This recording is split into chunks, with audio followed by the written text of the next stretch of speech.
bueno, profundizamos en otro asunto también bastante importante. Las organizaciones católicas españolas piden condonar las deudas de los países que nunca van a poder saldarlas, tal y como se pide en la bula del jubileo del 25 y en el mensaje de la Jornada Mundial de la Paz.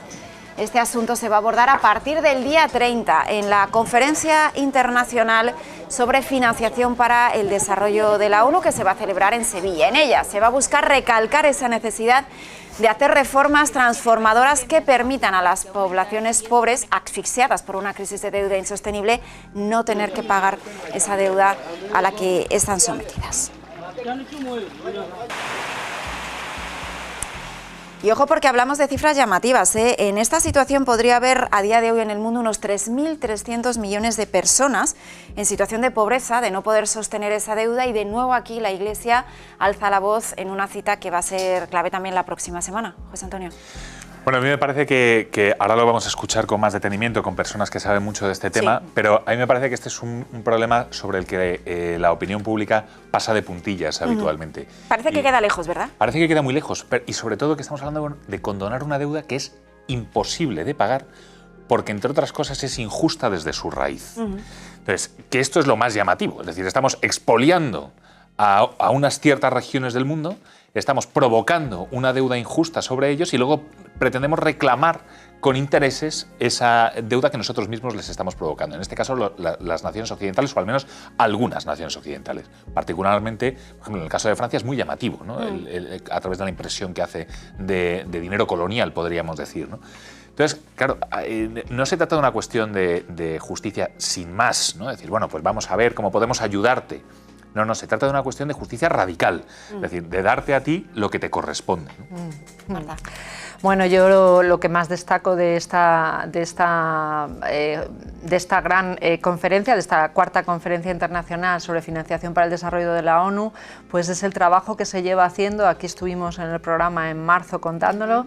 Desde el año pasado lo estábamos preparando porque venía el año jubilar y es la tradición de la Iglesia en cada año jubilar pedir la condonación de las deudas, así como perdonamos las deudas, ¿no? Nos perdona las deudas, perdonar a nuestros deudores. Quiero destacar la unidad de la Iglesia porque esta reunión de Sevilla va a tener lugar efectivamente del 30 de junio al 3 de julio, pero esto va a tener lugar en el FIBES, en la Feria de Sevilla, sí.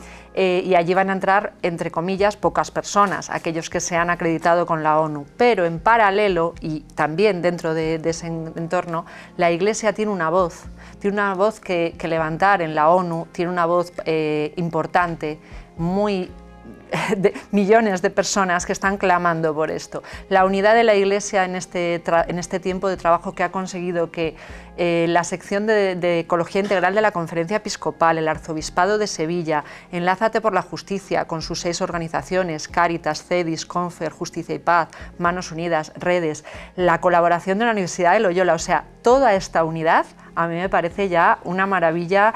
No es fácil sentarnos, trabajar, y se han organizado una serie de eventos desde el miércoles, que tiene lugar la primera mesa redonda, y hasta el final de la conferencia, para no solo dentro del FIBES, sino también fuera, que a la gente le llegue cuál es la situación de estos países pobres y por qué la Iglesia pide condonar y cancelar esas deudas. Bueno, pues participando en esa conferencia internacional va a estar Pedro José Gómez. Él es profesor de Economía de la Complutense, también en el Máster de Economía Internacional y Desarrollo.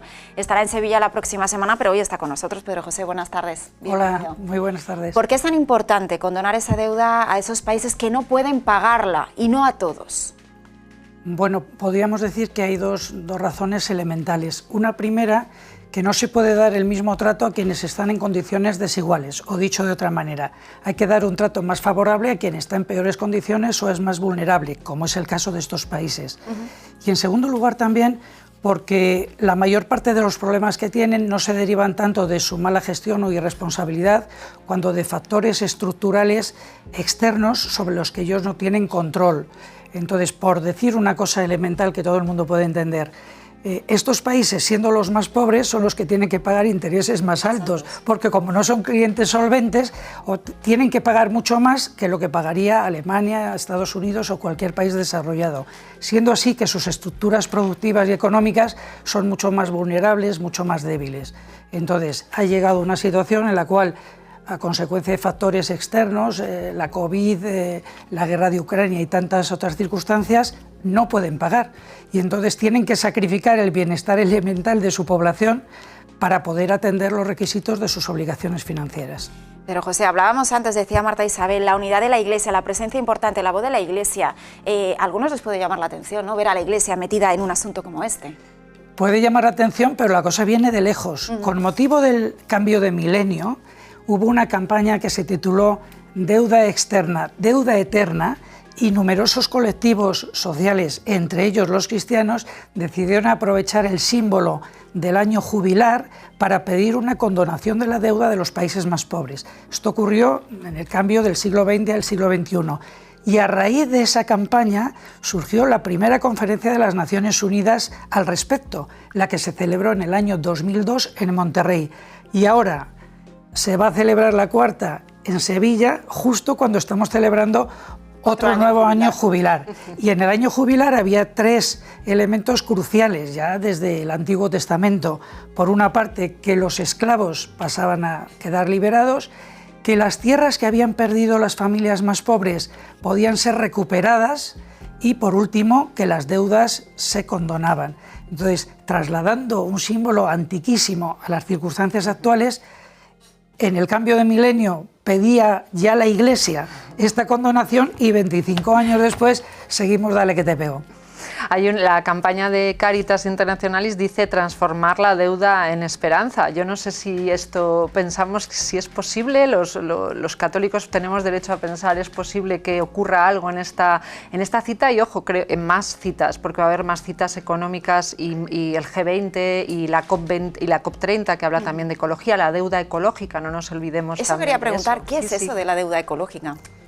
Bueno, la deuda ecológica tiene varias dimensiones. Por una parte tiene el hecho de que buena parte del bienestar del que disfrutamos en los países desarrollados se debe o se basa en la posibilidad de haber extraído recursos naturales de todos los lugares del mundo a precios muy baratos que nos han beneficiado. Pero también hay deuda ecológica en otro sentido, y es que buena parte de los desechos, de la contaminación, de los residuos que nosotros generamos, se los estamos trasladando a estos otros países.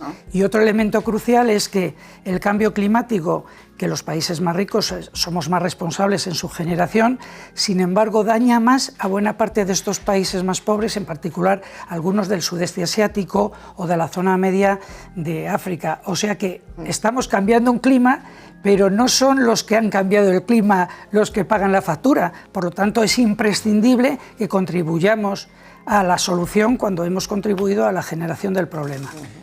¿A qué países se les pide que condonen la deuda? Porque supongo que habrá algunos países que tengan más beneficios, digamos, de esa deuda que otros. Claro, digamos que cuando se habla condonación de la deuda de los países del sur o del tercer mundo o de los menos desarrollados, se tiende a pensar en todos ellos. No es así, no es así. Hablamos normalmente de los países de renta baja, que son unos 50 o 60 países, que son los que tienen renta per cápita más baja, tienen unas estructuras productivas más frágiles. Entonces, lo que ocurre ahora mismo en estos países es que el pago de la deuda externa e interna, todo el pago de la deuda, puede llevarse más de la mitad de los ingresos públicos de estos países, con lo cual la posibilidad de financiar servicios sociales básicos como educación, salud o crear infraestructuras se ve completamente mermada. Incluso si en lugar de hablar de todos los pagos de la deuda nos referimos solo a los pagos de intereses, muchos de estos países destinan más del 10% del presupuesto público a pagar esos intereses. Por poner una comparación, en España no llegamos al 6%, y sin embargo la capacidad económica de un país como el nuestro es muy superior. ¿Y con quién la tienen contraída? Eso es a lo que me referías. ¿A quiénes tienen que decir, vale, condono la deuda, perdono la deuda? Bueno, cuanto más débil es un país o más pobre es, menos facilidad tiene para acceder a los bancos privados y por lo tanto depende más de los bancos públicos, del Fondo Monetario, del Banco Mundial, de los bancos regionales de desarrollo. Pero la situación de cada país es muy diferente. Lo que pasa es que cuando se trata de condonar la deuda, normalmente hay una especie de pacto por el cual lo que hagan las entidades públicas con la deuda pública, más o menos también se asume por la banca privada. En realidad, hasta finales del siglo pasado, estos países superpobres apenas tenían posibilidad de ir a la banca privada. pero en el cuarto de siglo que llevamos del siglo XXI han podido también acceder a bancos privados. Bueno, a Pedro José además yo iba a hacer un aviso a las personas que nos escuchan desde Sevilla, porque muchos eventos lógicamente van a tener lugar allí. A Pedro José le vamos a tener en una mesa redonda que se titula ¿Qué financiación para qué desarrollo?, donde seguramente seguiremos hablando de esto. El Arzobispado de Sevilla, con Enlázate por la Justicia allí, ha distribuido unos materiales que yo creo que Pedro José los ha visto para que la gente sepa entender mejor este tipo de cosas que nos parecen muy macro. Y luego se ha pedido a todas las diócesis y a todas las parroquias de España que, si pueden, lean las 6 peticiones que cerramos en la Declaración de Sevilla, firmada en la Universidad de Loyola en marzo, que son muy sencillitas. Yo no sé si a lo mejor Pedro José nos puede un poco resumir exactamente eso. ¿Qué estamos llevando la Iglesia a esta conferencia de la ONU? ¿Qué reclamación, además de la cancelación de la deuda? Bueno, yo lo que creo que la Iglesia propugna es que salgamos de esta especie de polémica, de enfrentamiento, de polarización, y que demos mayor prioridad a las condiciones de vida de las personas que están en una situación peor. Esto es lo prioritario, y para eso lo que hace falta es, en lugar de enfrentarnos y utilizar los problemas de la gente para pelearnos entre nosotros, buscar acuerdos, consenso. Yo creo que la Iglesia no tiene recursos propios para resolver esos problemas, pero puede ser una catalizadora del diálogo y puede dar voz a quienes normalmente no tienen medios para expresarse. Pues esperemos que eso se plasme en esta conferencia a partir del día 30. Pedro José Gómez, gracias por haber estado con nosotros, por acercarnos todo lo que allí se va a abordar. En unos minutitos nosotros seguimos hablando esta vez de arte.